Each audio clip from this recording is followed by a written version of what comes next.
Russia के राष्ट्रपति Vladimir Putin ने प्रधानमंत्री नरेंद्र मोदी की प्रशंसा करते हुए कहा है कि भारतीय प्रधानमंत्री देश में लोगों के हितों की रक्षा के लिए कड़ा रुख अपनाते हैं।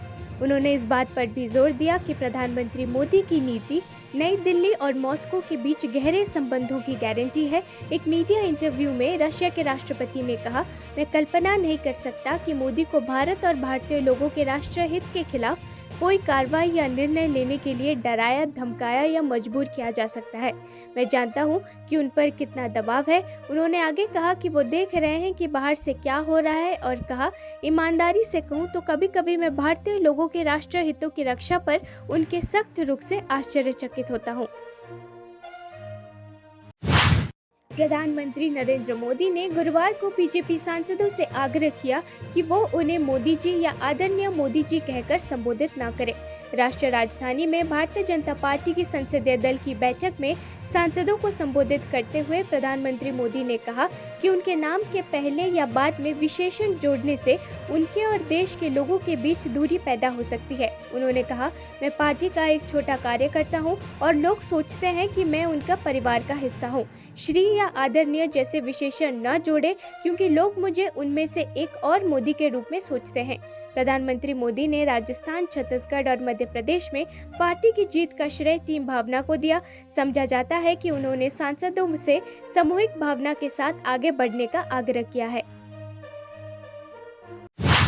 सूत्रों ने कहा कि भाजपा अभी भी उन 3 राज्यों में मुख्यमंत्री बनाने के लिए अंतिम नामों के चयन पर काम कर रही है जहां पार्टी ने हाल के विधानसभा चुनावों में जीत हासिल की है। उन्होंने कहा कि पार्टी अंतिम रूप से नाम चुनने के लिए आज तीनों राज्यों के लिए पर्यवेक्षकों की नियुक्ति करेगी। कहा जाता है कि 3 राज्यों राजस्थान, छत्तीसगढ़ और मध्य प्रदेश में मुख्यमंत्री पद के लिए संभावितों की सूची में मुट्ठी भर से अधिक नाम शामिल है। भाजपा ने बिना किसी मुख्यमंत्री पद के उम्मीदवार का नाम लिए चुनाव लड़ा। पर्यवेक्षकों द्वारा 3 राज्यों में नवनिर्वाचित विधायकों की बैठकों की निगरानी करने की संभावना है, जहां वो अपने नेताओं का चयन करेंगे। भारत के भीतर कई लोग 3 राज्यों में मिले भारी जनादेश को अपने नीतियों और प्रधानमंत्री नरेंद्र मोदी के नेतृत्व के लिए व्यापक लोकप्रिय समर्थन के एक मजबूत बयान के रूप में देखती है। भाजपा ने गुरुवार को तेलंगाना के मुख्यमंत्री रेवंत रेड्डी की बिहार डीएनए टिप्पणी की आलोचना की और मांग की कि कांग्रेस और विपक्षी भारतीय गुट के अन्य सदस्य उनकी टिप्पणी की निंदा करें और उनसे माफी मांगने को कहें। श्री रेड्डी ने हाल ही में पत्रकारों से बातचीत के दौरान कथित तौर पर कहा था कि तेलंगाना के पहले मुख्यमंत्री केसीआर में बिहारी जीन्स है, जो दर्शाता है कि वो केसीआर की तुलना में राज्य के लिए बेहतर विकल्प है। श्री रेड्डी ने कथित तौर पर कहा था, मेरा डीएनए तेलंगाना है, केसीआर का डीएनए बिहार है, वो बिहार के रहने वाले हैं। वरिष्ठ भाजपा नेता रविशंकर प्रसाद ने श्री रेड्डी की टिप्पणी को बहुत शर्मनाक, विभाजनकारी और अहंकारी बताया और मांग की कि कांग्रेस और अन्य भारतीय ब्लॉक सदस्य इसकी निंदा करें। तेलंगाना में हार पर भारतीय जनता पार्टी पर निशाना साधते हुए कांग्रेस के राज्यसभा सांसद शक्ति सिंह गोहिल ने कहा कि बीजेपी अपनी हार से बौखला गई है। कांग्रेस सांसद ने तेलंगाना के लोगों को उनके प्यार और समर्थन के लिए धन्यवाद भी दिया। एएनआई से बातचीत करते हुए उन्होंने कहा, भाजपा ने तेलंगाना में वास्तव में कड़ी मेहनत की, लेकिन मैं तेलंगाना के लोगों को धन्यवाद देना चाहता हूँ। रेवंत रेड्डी सीएम बने और लोगों ने कांग्रेस को अपना प्यार और समर्थन दिया। बीजेपी ने बहुत हाथ पांव मार लिए। तेलंगाना में प्रधानमंत्री जी भी खूब डटे रहे, बहुत मेहनत की, पर मैं धन्यवाद करता हूं तेलंगाना के आवाम को कि उन्होंने रेवंत रेड्डी जी आज सीएम बने, कांग्रेस को प्यार, समर्थन, आशीर्वाद दिया। हमारे नेता राहुल जी, प्रियंका जी, खरगे जी जब भी गए, लोगों ने बड़े प्यार से उनको समर्थन दिया। आज हमारी सरकार बनी है तो ये बौखला गए हैं। ये कह रहे हैं, मैं ज़्यादा तो नहीं कहूँगा, पर जिनको बीजेपी ने सिर्फ कैमरे पे बोलने का ही काम अभी दे के छोड़ा है, वो प्रवक्ता अगर ये कहते हैं, बिहार के बारे में कहते, तो मैं उनको पूछना चाहता हूँ। अल्पेश ठाकुर कांग्रेस में थे, मैं जब प्रभारी था मेरे साथ वो सेक्रेटरी बना के रखे और उन्होंने कुछ वहां बिहारी के खिलाफ गुजरात में बोला तो पूरा हंगामा मचा दिया था। यही भाजपा वालों ने पुतले जलाए थे और कहा था कि ये कांग्रेस कि अल्पेश ठाकुर बिहार विरोधी है, फिर उसी अल्पेश ठाकुर को बीजेपी ने टिकट दिया, आज उसके विधायक हैं रविशंकर जी। क्या आपके वहां आ गए तो बिहार विरोधी स्टेटमेंट उनके चले गए क्या? पहले अपने गिरबान में तो झांको, आपने क्या किया है उस प्रांत के साथ, बिहार के साथ। कहा हिंदी पट्टी में विधानसभा चुनावों में भाजपा की जीत के कुछ दिनों बाद छत्तीसगढ़ के पूर्व मुख्यमंत्री और कांग्रेस नेता भूपेश बघेल ने दावा किया कि जब विपक्ष ईवीएम के बारे में बात करते हैं तो भाजपा बहुत असहज हो जाती है। उन्होंने कहा, हम जनता के फैसले को स्वीकार करते हैं और हम छत्तीसगढ़ के नए मुख्यमंत्री के शपथ ग्रहण समारोह का इंतजार कर रहे हैं। जब उनसे ईवीएम के बारे में पूछा गया तो उन्होंने कहा, जब हम ईवीएम के बारे में बात करते हैं तो बीजेपी बहुत असहज हो जाती है। भारत सरकार का जल जीवन मिशन जम्मू कश्मीर के राजौरी जिले के कोटरंका, बुद्धल और मंजाकोटे के दूरदराज के पहाड़ी इलाकों में गति पकड़ रहा है। भारत सरकार के जल शक्ति विभाग द्वारा वाटर टैंक फिल्टरेशन और प्लांट पाइपलाइनिंग जैसे कार्य चल रहे हैं। इस जल जीवन मिशन का उद्देश्य हर घर जल से नल या हर घर पर नल है, जिसका उद्देश्य जम्मू और कश्मीर के प्रत्येक घर को स्वच्छ पानी उपलब्ध कराना है। इस मिशन से जम्मू कश्मीर के दूर दराज के हिस्सों में रहने वाले लोगों की पानी की समस्या खत्म होने की संभावना है। जो हमारे जेजेएम के काम हैं वो 100% अलॉटमेंट हमने कर दी है और 90% के करीब हमारे काम शुरू हो गए हैं। इसमें हमारे 130 बोरवेल हैं जो 119 के करीब हमने निकाल दिए हैं, बाकी का काम चल रहा है। और पाइपलाइन और फिल्ट्रेशन प्लांट्स का काम भी वार फुटिंग पे चल रहा है हमारा। कितना बेनिफिट होगा सर लोगों को जो पहाड़ों पे रहते थे, पानी लाने के लिए इधर उधर भागते थे? इस स्कीम से जो है 100% लोगों को बेनिफिट होगा और लोगों के घर घर में हम नल से पानी देंगे और साथ में जो है स्वच्छ पानी जो। विदेश मंत्री डॉक्टर एस जयशंकर ने कल नई दिल्ली में रवांडा के विदेश मंत्री विंसेंट बिरुता से बातचीत की। एक सोशल मीडिया पोस्ट में डॉक्टर जयशंकर ने कहा, उन्होंने भारत और रवांडा के बीच आर्थिक विकास सहयोग, रक्षा और सांस्कृतिक क्षेत्रों में लगातार बढ़ती भागीदारी पर चर्चा की।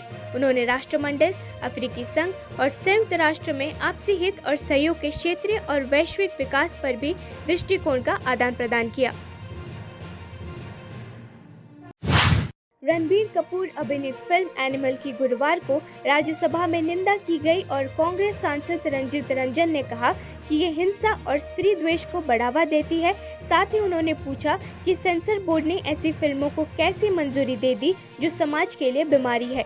शून्यकाल के दौरान इस मुद्दे को उठाते हुए रंजन ने कहा कि उनकी बेटी और उसके कॉलेज के दोस्त फिल्म देखने गए थे, लेकिन फिल्म में हिंसा और स्त्री द्वेष के कारण रोते हुए आधे रास्ते से चले गए, जिसने बॉक्स ऑफिस पर हलचल मचा दी है। उन्होंने कहा कि वो सभी फिल्में देखकर बड़े हुए हैं जिसका समाज पर, खासकर युवाओं पर प्रभाव पड़ता है।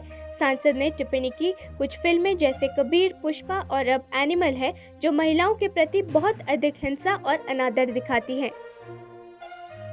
सेंसर बोर्ड ऐसी पिक्चरों को बढ़ावा कैसे दे रहा है और किस तरह से ऐसी पिक्चरें पास होके आती हैं जो हमारे समाज के लिए बीमारी है। इन पिक्चरों का, इन वायलेंस का और गलत नेगेटिव रोल को हीरो की तरह पेश करने में हमारे आज के खासकर 11वीं और 12वीं के बच्चे इनको रोल मॉडल मानने लगे हैं। तो सरेआम हॉस्टल में, कॉलेज में, बिल्डिंग्स में बड़े बड़े हथियार लेकर मारता है। जो सिनेमा है वो समाज का आईना होता है। हम लोग बड़े हुए हैं सिनेमा देखकर और काफ़ी इन्फ्लुएंस करता है सिनेमा पिक्चर्स हमारी लाइफ में, खासकर युवाओं की लाइफ में। आजकल कुछ इस तरह की पिक्चरें आ रही हैं, अगर आप कबीर से शुरू करें, पुष्पा से शुरू करें और अभी एक एनिमल पिक्चर चल रही है। मैं आपको कह नहीं पाऊँगी कि मेरे बेटी के साथ भी बहुत सारी बच्चियाँ थी जो कॉलेज में पढ़ती हैं, सेकेंड ईयर में पढ़ती हैं। आधी पिक्चर में उठ के रो के चली गई कि इतनी आखिर हिंसा और इतना वायलेंस और महिलाओं के साथ डिसरिस्पेक्ट को जस्टिफाई करना पिक्चरों के द्वारा। मुझे लगता है कबीर में जिस तरह वो अपनी वाइफ को ट्रीट करता है और इस मूवी में जिस तरह से वाइफ को ट्रीट करता है और लोग और समाज और पिक्चर भी उसको जस्टिफाई करते दिखा रही है, ये बहुत ही सोचनीय विषय है। दूसरा, युवाओं पे सभापति जी बहुत सारे ऐसे एग्जाम्पल्स हैं कि इन पिक्चरों का, इन वायलेंस का और गलत नेगेटिव रोल को हीरो की तरह पेश करने में हमारे आज के खासकर 11वीं और 12वीं के बच्चे इनको रोल मॉडल मानने लगे हैं।